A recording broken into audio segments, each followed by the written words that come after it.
बिस्मिल्लाहिर्रहमानिर्रहीम। अस्सलामु अलैकुम वरहमतुल्लाहि वबरकातुहू। मैं हूँ मोहम्मद सुहेल। उम्मीद करता हूँ तमाम दोस्त अहबाब बहन भाई अल्लाह पाक के फ़ज़ल व करम से खैर व आफ़ियत से होंगे। इंशाअल्लाह आज की इस वीडियो में हम आपको हर तरह की हाजत पूरी होने का अमल बताएंगे। तो ये बड़ा ही प्यारा अमल है, बड़ा आसान अमल है। आप इस अमल को यकीन कामिल के साथ कीजिएगा। अल्लाह तबारक व तआला की रहमत से बाउमीद होकर कीजिएगा। इंशाअल्लाह आपकी जो भी हाजत होगी, जायज़ हाजत होनी चाहिए, तो आपकी जो भी हाजत होगी, जो भी आपकी तमन्ना होगी, जो भी जायज़ ख्वाहिश होगी, इंशाअल्लाह ज़रूर अल्लाह तबारक व तआला के फ़ज़ल और उसकी रहमत से ज़रूर पूरी होगी। तो ये अमल आप यकीन कामिल के साथ कीजिएगा, ज़रूर आपको इस अमल का फ़ायदा हासिल होगा। तो इस अमल की तरफ बढ़ने से पहले, आपको वजीफ़ा बताने से पहले, नए आने वाले दोस्त अहबाब बहन भाइयों से गुजारिश है जिन्होंने अभी तक चैनल को सब्सक्राइब नहीं किया है, तो मज़ीद इसी तरह के अच्छे वज़ाइफ की वीडियोज़ के लिए चैनल को सब्सक्राइब करके बेल आइकन को लाजमी प्रेस कर दें, ताकि नई वीडियोज़ अच्छे वज़ाइफ आप तक बआसानी से पहुँचते रहें। तो नाज़रीन, आपने ये जो अमल करना है, ये आपने बावज़ू होकर करना है। बावज़ू हालत में क़िबला की तरफ रुख करके बैठ कर आप ये अमल कीजिए। कोशिश कीजिए कि इस अमल को किसी भी नमाज के बाद कर लें। जो भी आप नमाज अदा करें, फ़जर, ज़ोहर, असर, मगरिब या इशा, तो जैसे ही आप नमाज से फ़ारिग हो जाएं आप ये अमल कर लीजिए। नहीं तो आपको जो मुनासिब वक्त मिले, जब आपके पास मुनासिब टाइम हो, उस वक्त में आप ये अमल कर सकते हैं।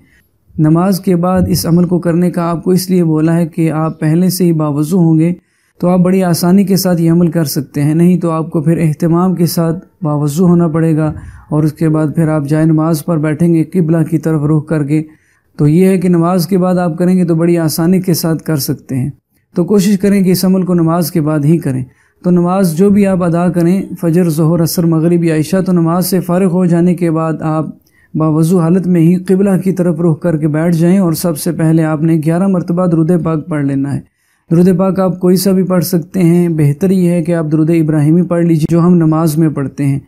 नहीं तो आप छोटे से छोटा कोई भी दुरूद पाक पढ़ सकते हैं। तो सबसे पहले आपने 11 मरतबा दुरूद पाक पढ़ लेना है, और उसके बाद आपने या ज़ल जलाली वल इकराम, या ज़ल जलाली वल इकराम, इन कलिमात को आपने 321 मरतबा पढ़ लेना है। 321 टाइम्स आपने या ज़ल जलाली वल इकराम पढ़ना है, और आखिर में दोबारा फिर आपने 11 मरतबा दुरूद पाक पढ़ लेना है। बड़ा ही प्यारा अमल है, बड़ा आसान अमल है। मैं आपको दोबारा इस अमल का तरीका अर्ज़ कर देता हूँ। बावज़ू हालत में आपने क़िबला की तरफ रुख करके बैठकर आपने ये अमल करना है। सबसे पहले आपने 11 मरतबा दुरूद पाक पढ़ लेना है, और उसके बाद आपने या ज़ल जलाली वल इकराम, या ज़ल जलाली वल इकराम, इन कलिमात को आपने 321 मरतबा पढ़ लेना है, और आखिर में दोबारा फिर आपने 11 मरतबा दुरूद पाक पढ़ लेना है, जैसा कि आपने शुरू में दुरूद पाक पढ़ा था।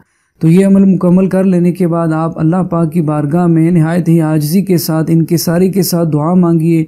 आपकी जो भी हाजत है, जो भी आपकी तमन्ना है, जो भी आपका मकसद है, तो अल्लाह पाक की बारगाह में नहायत ही आजिज़ी के साथ दुआ मांगिए, और यकीन कामिल के साथ दुआ मांगिए, इस यकीन के साथ कि अल्लाह तबारक व तआला आपकी दुआओं को कबूल फरमाएगा। तो इस अमल के बाद आपकी जो भी हाजत है, जो भी आपका मकसद है, आप उस मकसद में कामयाबी के लिए और अपनी हाजत के पूरा होने के लिए अल्लाह पाक से दुआ मांगिए।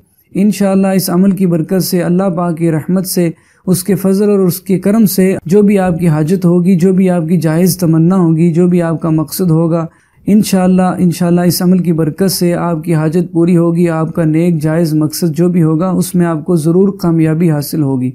तो ये अमल आपने बावज़ू हालत में क़िबला की तरफ रुख करके बैठ कर लेना है। कोशिश कीजिएगा कि इस अमल को जब आपको टाइम मिले, मौका मिले, आप ये अमल करते रहें। कम अज़ कम, ज़्यादा नहीं तो इस अमल को 11 दिन मुसलसल करते रहें बग़ैर नागे के। 11 दिन तक आप ये अमल रोज़ाना करते रहें, और ये अमल आपने किसी भी वक्त कर लेना है। यानी आज अगर आपने इस अमल को असर की नमाज के बाद किया है, तो ज़रूरी नहीं है कि आप कल भी इस अमल को असर की नमाज के बाद ही करें। आप ज़ोहर की नमाज के बाद कर सकते हैं, मगरिब के बाद कर सकते हैं। तो बहरहाल आपने रोज़ाना करना है, किसी भी वक्त आप ये अमल कर सकते हैं। तो कोशिश कीजिएगा कि इस अमल को 11 रोज़ तक मुसलसल करें बग़ैर नागे के। इंशाअल्लाह इस अमल का आपको ज़रूर फ़ायदा हासिल होगा। इस अमल को करने के लिए आपको इजाज़त लेने की भी ज़रूरत नहीं है। जो भी मुसलमान बहन भाई ये अमल करना चाहते हों, वो बग़ैर इजाज़त लिए कर सकते हैं। इस अमल के बाद जब आप ये अमल मुकम्मल कर चुके हैं, तो उसके बाद आप कोई भी मीठी चीज़ जो है वो बच्चों में तकसीम कर दीजिए। میٹھی چیز جو بھی آپ کے پاس آسانی کے ساتھ میسر ہو وہ آپ بچوں میں تقسیم کر سکتے ہیں۔ ٹافیاں وغیرہ، بسکٹ وغیرہ، کوئی بھی میٹھی چیز جو ہے وہ آپ بچوں میں تقسیم کر دیجئے۔ تو امید کرتے ہیں کہ آپ کو ہماری آج کی یہ ویڈیو اور آج کا یہ عمل ضرور پسند آیا ہوگا۔ اس کو لائک کیجئے گا، اپنے دوست احباب تک ضرور شیئر کیجئے گا تاکہ ہمارے دوسرے مسلمان بہن بھائی بھی اس عمل سے فائدہ حاصل کر سکیں۔ اسی کے ساتھ آپ سے اجازت چاہتے ہیں، انشاءاللہ نئی ویڈیو کے ساتھ ایک نئے روحانی عمل کے ساتھ آپ کی خدمت میں پھر حاضر ہوں گے۔ تب تک کے لیے اجازت، اللہ حافظ، السلام علیکم ورحمۃ اللہ وبرکاتہ۔